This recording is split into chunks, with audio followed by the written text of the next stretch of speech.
If you're a student in algebra, you get this. You other people, don't worry about it. Because we're about to talk about, because we can't take the square roots of negative numbers. Spoiler alert, yes we can. But we're not going to right now, because 12 plus 5 is in fact 17, and 17 plus 17, no. All right, welcome. All right, gosh. If there's one thing I've learned in the process of making these videos, it's that I say so and all right more than any human being ever should. So, I apologize. That tick is in there too. Before I jump into one of these lessons, there was something I wanted to look at. We're going to look at something called excluded values. And eventually we're going to be solving equations where we have to exclude certain solutions. I don't know what that was. And we did something similar when we looked at radical equations. So you're a student in algebra and you've been working very hard all year long. You solve certain kinds of equations. So you might take like 3x plus 5 equals 17, and you're very diligent about whatever you do on one side you do on the other. You do a lot of inverse operations. So if you see the times 3 here, you think, well, let's use our multiplicative inverse, very fancy of you, to cancel out that 3 in front of the x.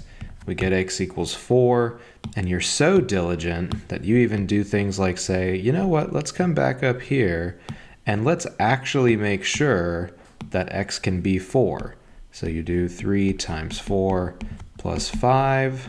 Does 12 plus 5 equal 17? And the answer is yes, it does, because 17 equals 17, right? So you're very happy. And then the equations start to get a little bit more complicated. And you look at x squared plus 5x minus 14, or let's say equals 14, right? It's like, well, how do we solve this? I can't divide the whole thing by 5 or something because I'm not going to be able to combine the x's after that. So again, you're very hardworking. You figure out, oh, we're supposed to use this thing called the zero product property, and we get x squared plus 5x minus 14 equals 0. And then we learn, well, we can do this thing called factoring, where we can write that as x plus 7, x minus 2. Because if we were to do this kind of weird foil rainbow-y kind of thing, we would eventually get back to the x squared plus 5x minus 14. And then the reason this is useful is we can say, well, the only way something times something can equal 0, something times something can equal 0, is if the first thing were equal to 0 or the second thing were equal to 0. And so let's figure out where these things are equal to 0. Well, x plus 7 will be equal to 0 at negative 7, right? And so we have a new solution, x equals negative 7.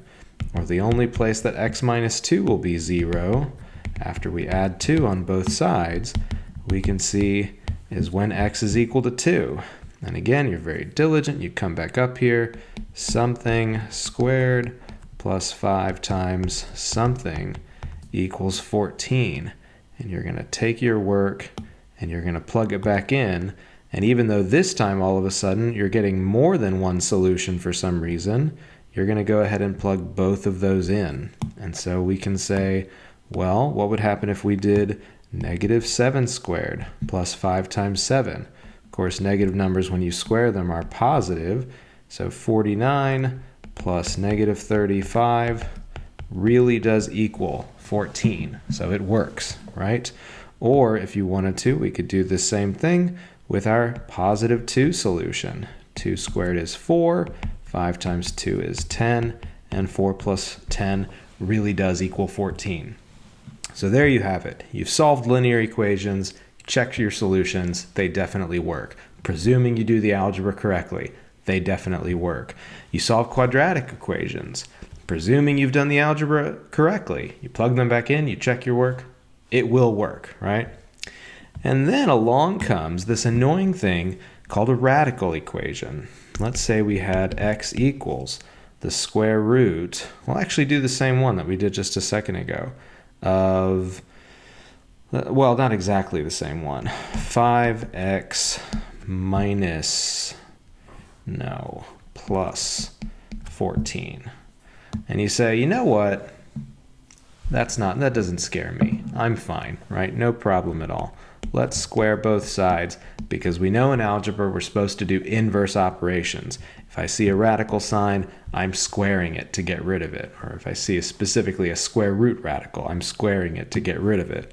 So we get x squared equals 5x plus 14.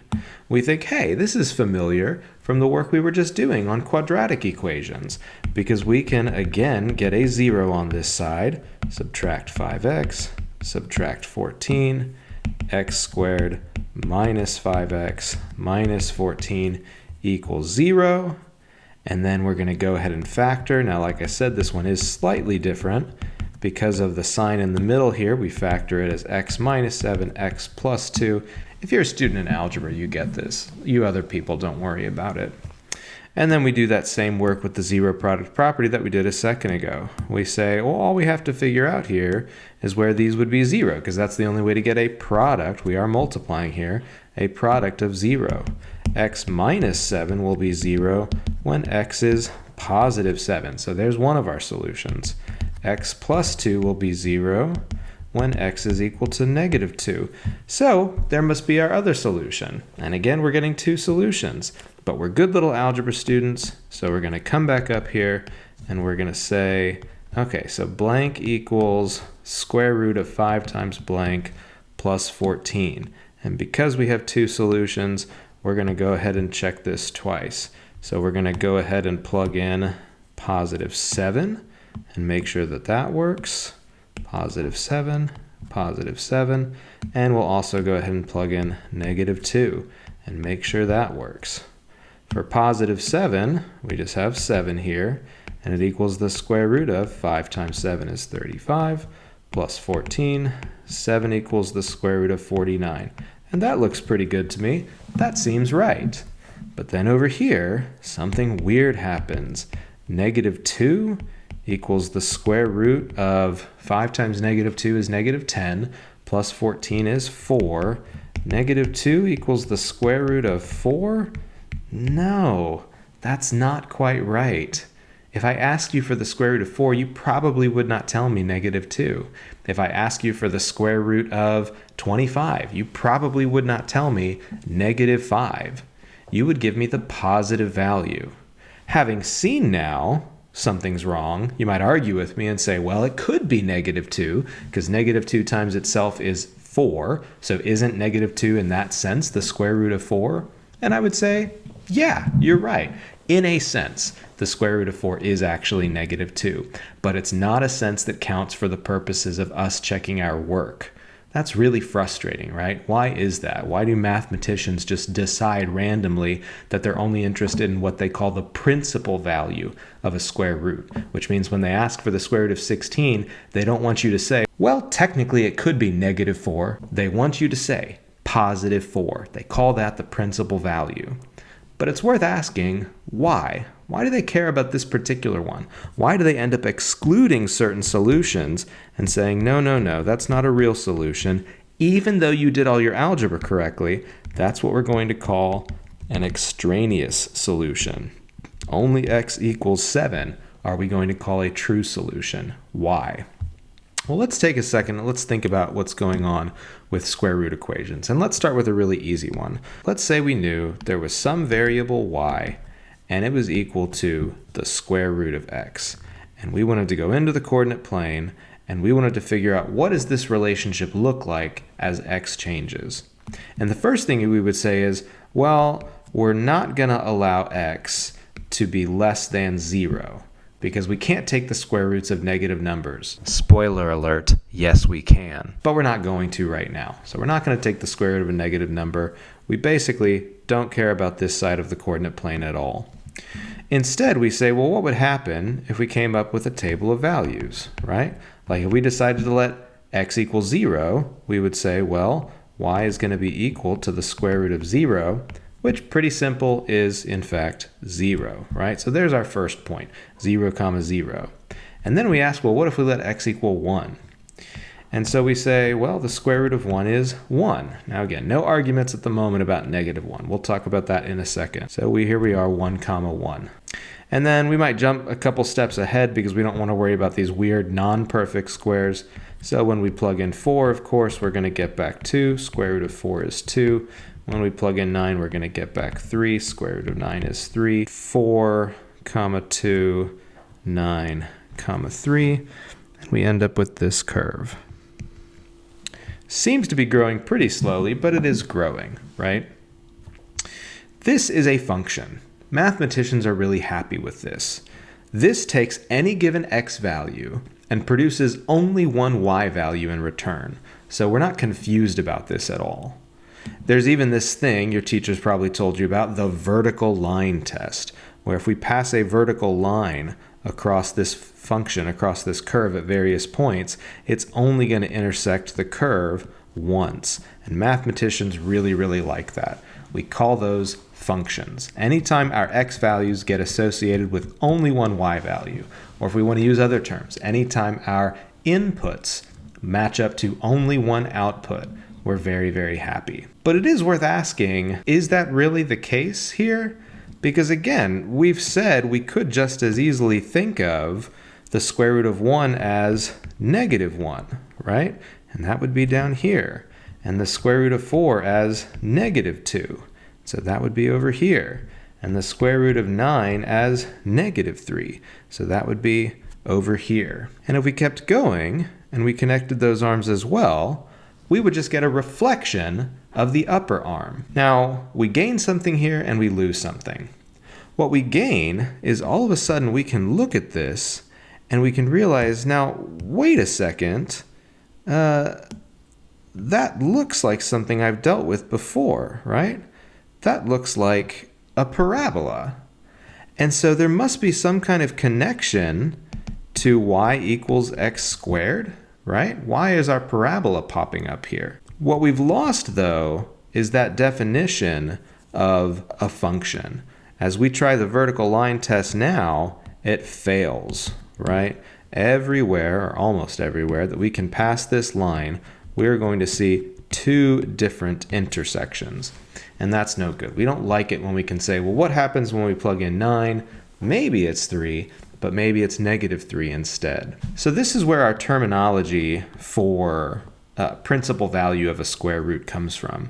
In order to avoid this problem, we just say, you know what, let's not worry about whatever's going on that lower arm. We're just going to say this thing down here is called the principal value of the square root.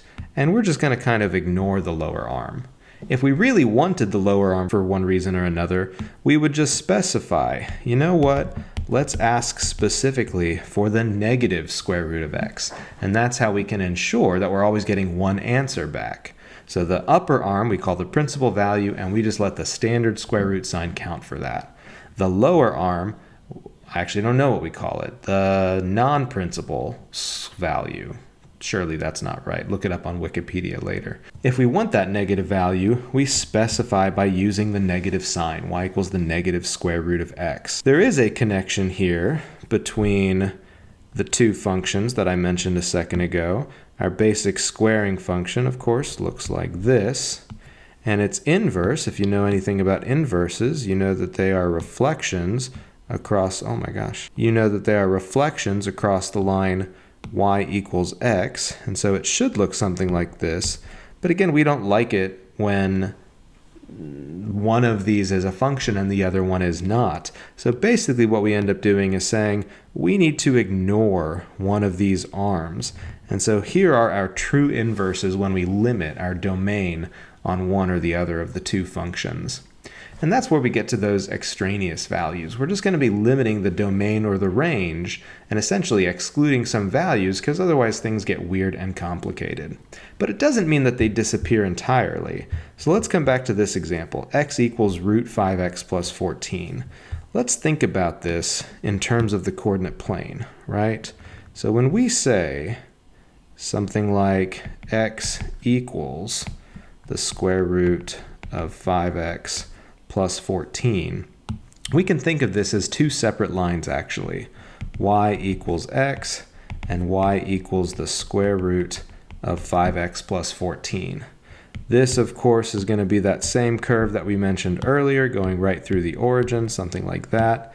And this should basically have that same kind of shape that we talked about earlier, but depending on what's going on here with the 5 and the 14, it's going to be going different places. So let's not worry about figuring that out for ourselves. Let's go into a graphing calculator and have the graphing calculator figure this out for us. So y equals x, and y equals the square root of 5x plus 14. So we're going to have both of these sides of the equation we were interested in as their own separate graphs. And when we do that, we get a nice little result here where 7 is a solution, right? When x equals 7, both of these equations also have y equals 7, which is just another way of saying each side of the equation is equal to 7. But remember, what was that other candidate solution, right? What's going on at -2, at x equals -2? As I go down here, there is a point that it's going through the green line, but obviously at x equals -2 up here, this isn't a solution to anything. So what's happening? Well, if we take this purplish line here and we say, you know what if we're not only concerned with the principal value? What if we're also concerned with that lower arm that we were ignoring earlier? You can see it does kind of nicely look like it would go through that point. And in fact, if we go back into Desmos and do exactly that, hey, we're interested in the negative square root of 5x plus 14. You can see, oh my goodness, now we do have a solution, right? One intersection at 7, 7, the other intersection at -2, -2. That extraneous solution has reappeared graphically. All of which to say, when you've solved your radical equation and you've done your algebra correctly, you've done great work. The extraneous solution does not mean you've done something wrong.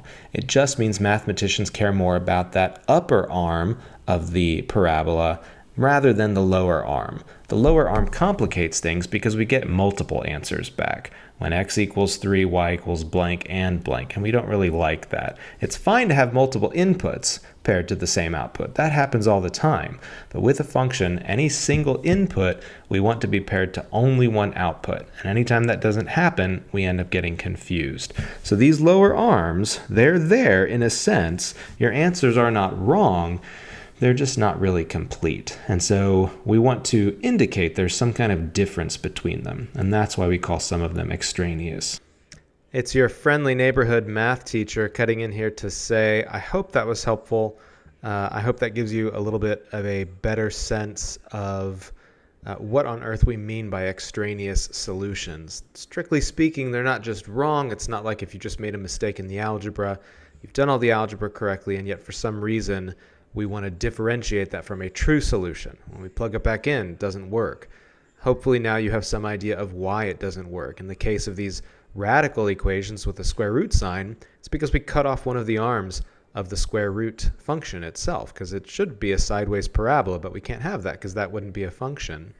There are other families of functions that also have what we sometimes call extraneous solutions, but we call them extraneous for slightly different reasons. In fact, sometimes they're not even called extraneous solutions. They might be just excluded values. It does have to do with our definition of a function, though. We will talk more about domain and range when we get into that. I'm going to do another video with rational equations, these equations that have polynomials in a denominator somewhere. And so there are certain values that we have to exclude from the domain lest we end up dividing by 0, which of course would be the end of the world.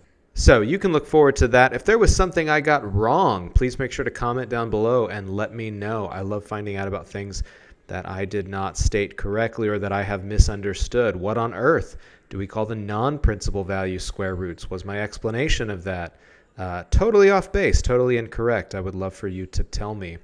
And otherwise, make sure to like the video if it was helpful. I don't know. Do whatever you want to do.